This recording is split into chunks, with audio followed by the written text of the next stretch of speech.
Friends ఇప్పుడు మనం 6th class అన్నమాట సంబంధించినవి. నెక్స్ట్ చరిత్రకు సంబంధించిన కొన్ని బిట్స్ చూద్దాం ఫ్రెండ్స్.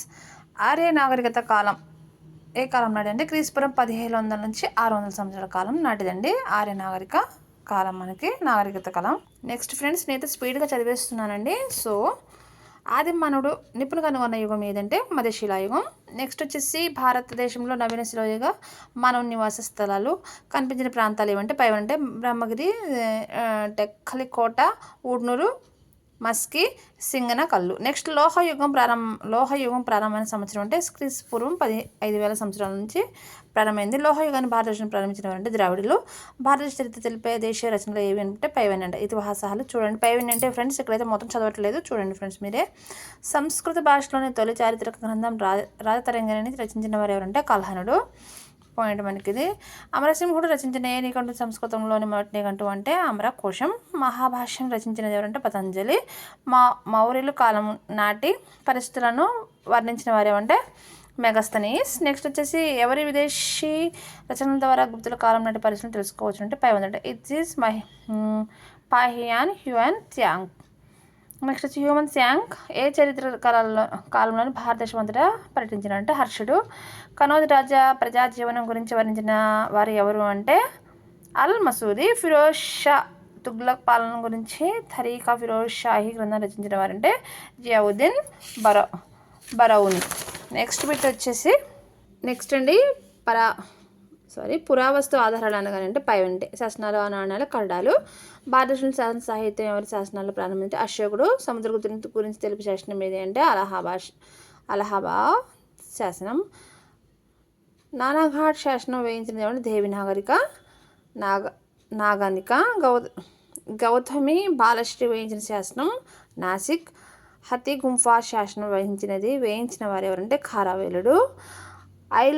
ఐహోల్ శాసనం రూపకర్త రెండో పూలకేశి. ఎవరి పరిపాలన ఫలితంగా భారతీయ నాణ్యాల ముద్రణ పద్ధతుల్లో మెరుగయ్యాయంటే ఇండో బ్యాక్ట్రియన్. ప్రపంచంలో అత్యధికులు మాట్లాడే 30 భాషల మన దేశంలో ఎన్ని భాషలు కలవంటే 9. నెక్స్ట్ వచ్చేసి ప్రాచీన నగరంలో మరుగునీటి పారుదల సౌకర్యం కల్పించిన వారు ఎవరంటే హరప్ప వారు. హరప్ప ప్రజలకు తెలియనిది ఏమంటే ఇనుము. హరప్ప ప్రజల ముఖ్య రేవు పట్టణం ఏదంటే లోథాల్. హరప్ప వారి దేశంలో వ్యాపార సాంస్కృతిక బంధాలు ఉండేవంటే పైవన్నీ ఆఫ్ఘనిస్తాన్, ఇరాన్. హరప్ప దేవతల ఆరాధ్య దైవం ఏంటంటే అమ్మ తల్లి. ఇది మనకి చాలాసార్లు అడిగారండి బిడ్ అనేది. తొలి ఆర్యుల రాజకీయ, సాంఘిక, ఆర్థిక జీవన విధానాన్ని వర్ణించేదంటే యజుర్వేదం. నెక్స్ట్ బిట్ అండి, ఆర్యుల నాగరికతకు ఆధారం అంటే వేదాలు. ఆర్యుల ముఖ్య వృత్తి ఏమిటంటే వ్యవసాయం అండ్ పశుపోషణ. ఆర్యుల ప్రధాన ధనం గోవులు. హరప్ప ప్రజల లిపి ఏమిటంటే సర్పలేఖనం. ఆర్యుల భాష ఏమిటంటే సంస్కృతం. మళ్ళీ వేద ఆర్యులు స్థాపించిన షోడశ మహాజన పదాలు అవి ఎన్ని రాజ్యాలు కలిపి అంటారంటే 16. రామాయణం రచించినది ఎవరు అంటే రామాయణాన్ని వాల్మీకి. భారతీయ సంస్కృత దర్పణం ఏదంటే భగవద్గీత. మళ్ళీ వేద కాలంలో విద్యా కేంద్రాలు ఎన్ని అంటే వారణాసి అండ్ తక్షశిల. నెక్స్ట్ వచ్చేసి మళ్ళీ వేద కాలంలో ఆర్య తెగలు దేన్ని న్యూనతగా భావించారంటే కన్యాశుల్కం. మళ్ళీ వేద కాలంలో వాడుకలో ఉన్న నాణ్యాలు శతశాసనం, శతమానం, కర్ష, మానము. జైన మత మొదటి తీర్థకారుడు మరియు స్థాపకుడు ఎవరంటే పర్శ్వనాథుడు. మహావీరుడు ఏ కాలం చెందినవారంటే క్రీస్తుపూర్వం 540 to 468. వర్ధమాన మహావీరుడు ఏ వంశం వాడంటే జ్ఞతిక వంశం వారు. నెక్స్ట్ అండి, జైనుల పవిత్ర క్షేత్రం శ్రావణ బెళగోళ. మహావీరుల నిర్మాణం చెందిన నగరం పావూరి. గౌతమ బుద్ధుని అసలు పేరు సిద్ధార్థుడు. బుద్ధుని శిష్యుడు ఎవరంటే అజాతశత్రువు. నెక్స్ట్ బుద్ధుడు ఏ నగరంలో జన్మించారంటే కపిలవస్తు. బుద్ధుడు ఏ నగరం నిర్మాణం చెందారంటే కుసి. నెక్స్ట్ బౌద్ధ మత పవిత్ర గ్రంథం త్రిపిటకములు.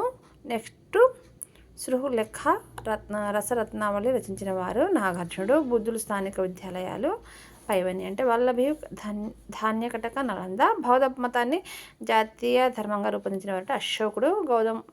గౌతముడు ప్రప్రథమ జ్ఞానబోధ చెందిన ప్రాంతం అంటే మృగధావనం.